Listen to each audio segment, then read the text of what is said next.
We understand, Ms. Hutchinson, that the plans for the president to come up to the Capitol had included discussions at some point about what the president would do when he came up to the Capitol on January 6th.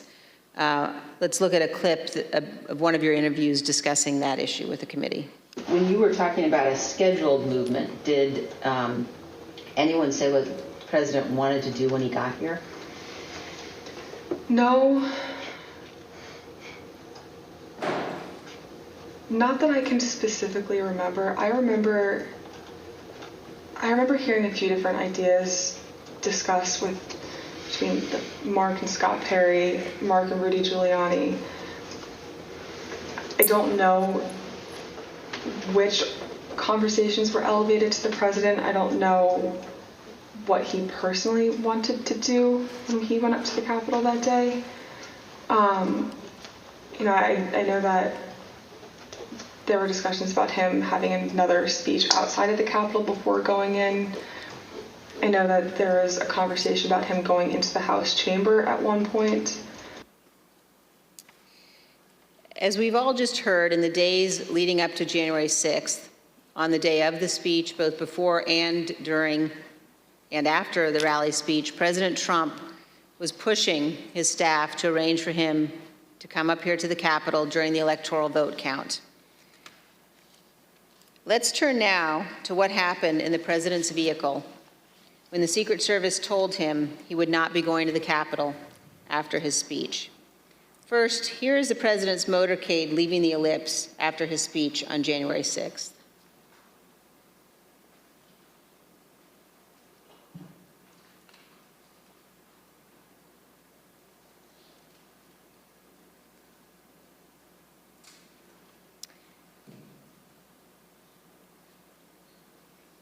Ms. Hutchinson, when you returned to the White House in the motorcade after the president's speech, where did you go?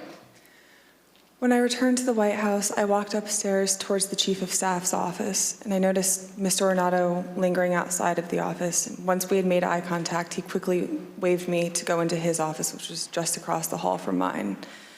When I went in, he shut the door, and I noticed Bobby Engel, who is the head of Mr. Trump's security detail, sitting in a chair, just looking somewhat discombobulated and a little lost. And I looked at Tony, and he had said, "Did you effing hear what happened in the Beast?" I said, "No, Tony, I just got back. What happened?" Tony proceeded to tell me that when the president got in the Beast, he was under the impression from Mr. Meadows that the off-the-record movement to the Capitol was still possible and likely to happen, but that Bobby had more information.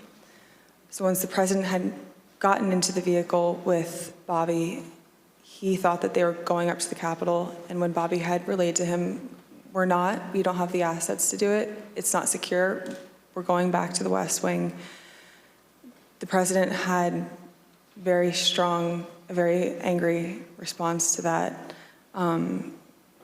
Tony described him as being irate. The president said something to the effect of, "I'm the effing president, take me up to the Capitol now."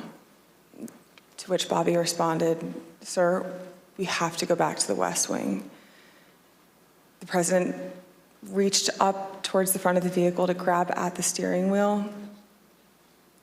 Mr. Engel grabbed his arm, said, "Sir, you need to take your hand off the steering wheel. We're going back to the West Wing. We're not going to the Capitol."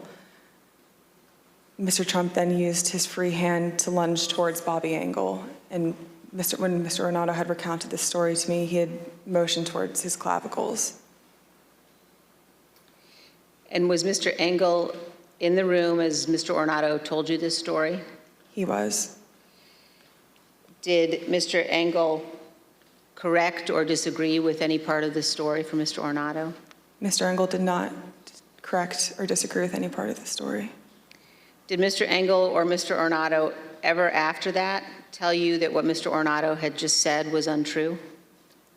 Neither Mr. Ornato nor Mr. Engel told me ever that it was untrue. And despite this altercation, this physical altercation, during the ride back to the White House, President Trump still demanded to go to the Capitol. Here's what Kayleigh McEnany, the White House press secretary at the time, wrote in her personal notes and told the committee about President Trump's desire to go to the Capitol after returning to the White House. When you wrote POTUS wanted to walk to the Capitol, was that based solely on what the president said during his speech or anything that he or anybody else said afterwards? So to the best of my recollection, I believe when we got back to the White House, he said he wanted to physically walk with the marchers. And according to my notes, he then said he'd be fine with just riding the beast. But to the best of my recollection, he wanted to be a part of the march in some fashion. Okay, and just for the record, the beast refers to the presidential limousine? Yes. President Trump did not go to the Capitol that day. We understand that he blamed Mark Meadows for that.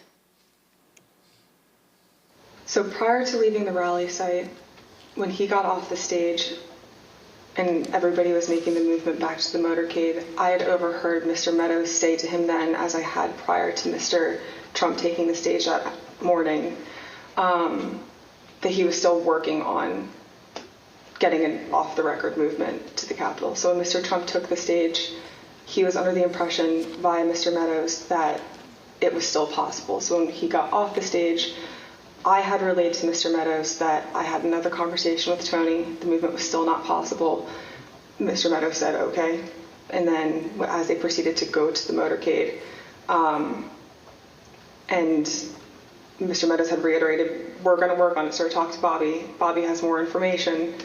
Mark got into his vehicle, to my understanding. Trump got into the Beast. And after we had all arrived back at the White House, later in the day, it had been relayed to me via Mark that the president wasn't happy that Bobby didn't pull it off for him and that Mark didn't work hard enough to get the movement on the books.